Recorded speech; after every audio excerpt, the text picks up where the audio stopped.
Bienvenue dans le 5e épisode de Zététique et Journalisme. Aujourd'hui on va s'intéresser à un article paru hier dans l'édition du Soir de Ouest France et qui nous dit « Il découvre par hasard un trésor préhistorique ». L'article me rappelle étrangement cette précipitation qu'il y avait eu quand un petit gamin avait découvert avec la position des étoiles les nouvelles cités mayas. Et là il me semble qu'on reprend un petit peu ce genre de choses.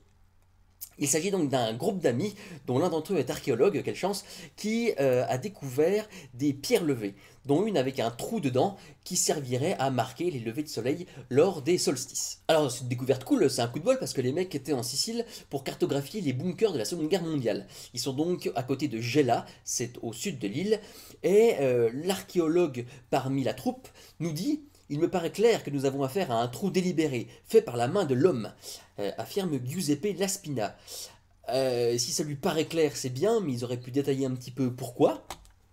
Il lui dit donc par la suite qu'il faut des preuves empiriques. Donc ils prennent les compas, les boussoles, et ils regardent. Et au solstice d'hiver, à 7h32, coup de bol, le soleil passe par le trou. Alors imaginons que ça, ce soit le trou. Imaginons que ça, ce soit le soleil, hein, qui est théoriquement à un angle de vue infini, tellement il est loin. Attention magie. Et oui, parce que deux trous sont alignés. Et sur le site anglais qui reprend la news, ou plutôt qui propose la news parce qu'elle est antérieure, on voit une photo où il est à un point arbitraire, à une distance arbitraire, il n'explique pas pourquoi est-ce qu'il s'est mis là, et effectivement le soleil passe par le trou.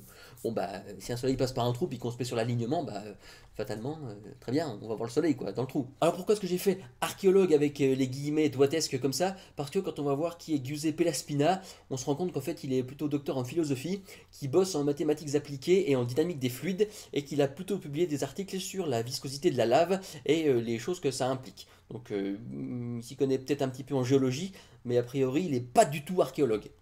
Ensuite, il nous explique qu'ils ont trouvé d'autres roches qui étaient, elles, couchées, mais comme il y a des traces au sol, on imagine aisément qu'elles étaient dans les traces, debout donc, ça ok, et que ces compositions sont différentes des compositions des premières roches, ce qui veut dire qu'elles viendraient d'ailleurs. Et il nous dit, cela renforce évidemment la sacralité du site. Non, ça renforce l'hypothèse du fait qu'elles viennent d'ailleurs, quoi. Ça peut être pour plein de raisons, alors, mais c'est pareil, c'est pas expliqué, quoi. Ensuite, un archéoastronome, Alberto Scuderi, il est classe accent italien, nous explique: le rocher calendrier récemment trouvé semble avoir été fait par la même main que les deux autres roches préalablement découvertes. C'était il y a 5000 ans, on est au bord de la mer, ça fait un mois que ça a été découvert. Ça veut dire qu'au niveau de l'érosion, il faut que ce soit pas suffisamment fort pour qu'on puisse, en un mois, le décréter.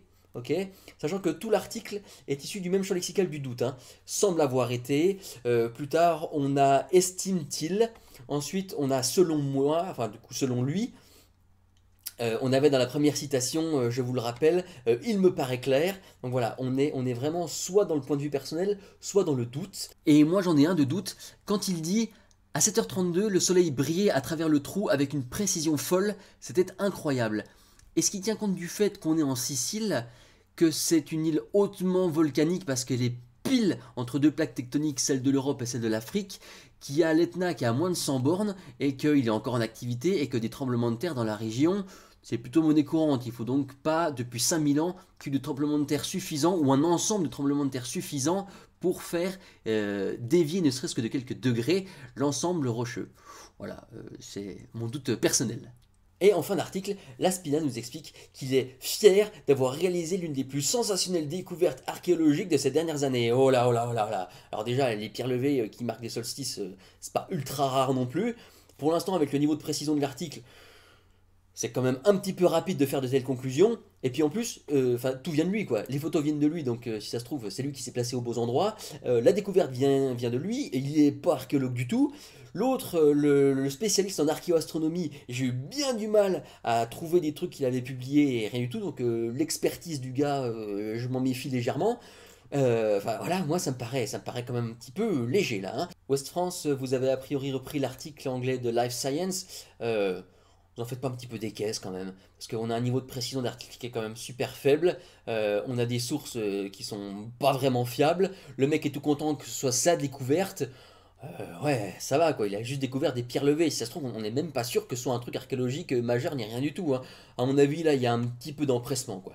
Alors là, c'est pas grave en soi, voilà, vous avez un peu embelli les choses.